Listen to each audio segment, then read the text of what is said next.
আসসালামু আলাইকুম এভরিওয়ান, কেমন আছেন সবাই? আজকে আমি করছি আমার আপুর থেকে শেখা ইয়াম্মিয়েস্ট রোস্ট। আই বেট এই রেসিপিটা একবার বানালে প্রতিবার এভাবেই বানাবেন। দেরি না করে চলে যাচ্ছি রেসিপিতে। এখানে 800 গ্রাম করে দুটো কক মুরগি আছে। মুরগিগুলোকে জর্দা রঙের পানিতে রেখেছিলাম অ্যারাউন্ড 1 আওয়ার। তারপর এগুলো সুন্দর করে ভেজে নিয়েছি। যেই তেল দিয়ে ভেজেছি সেই তেলের মধ্যেই দিয়ে দিয়েছি 3টা এলাচ, 2 টুকরো দারচিনি, 2টো লবঙ্গ এবং 1টি তেজপাতা। মশলায় ফোড়ন আসলে দিয়ে দিচ্ছি 1/4 কাপ পেঁয়াজ কুচি।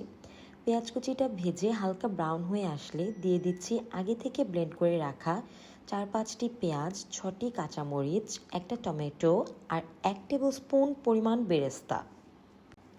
তারপর কিছুক্ষণ ভেজে নিয়েছি। দিয়ে দিব 2 টেবিল স্পুন আদা রসুন বাটা। আবারও একটু ভেজে নিব।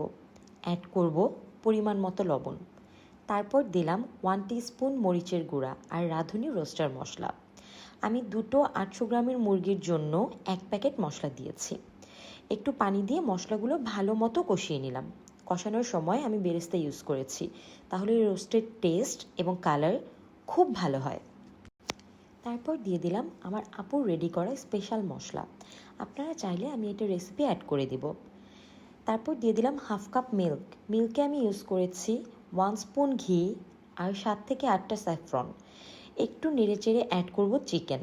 তারপর বাকি মিল্কটুকু দিয়ে তার সাথে 5-6টা কাঁচামরিচ দিয়ে ঢেকে দিব। 5 মিনিট পর ঢাকনা খুলে একটু কেওড়া জল দিয়ে নেড়ে দিব। 2-3 মিনিট পর ঢাকনা খুলে বেরেস্তা দিয়ে দিব। ব্যাস হয়ে গেল ইয়াম্মিয়েস্ট রোস্ট।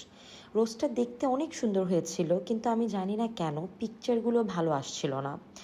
এনিওয়েজ, যেভাবে এসেছে আমি সেভাবেই ট্রাই করেছি দেখানোর। রিয়েলিটি আরও ভালো ছিল, কালার আরও সুন্দর ছিল, টেস্ট অনেক ভালো ছিল।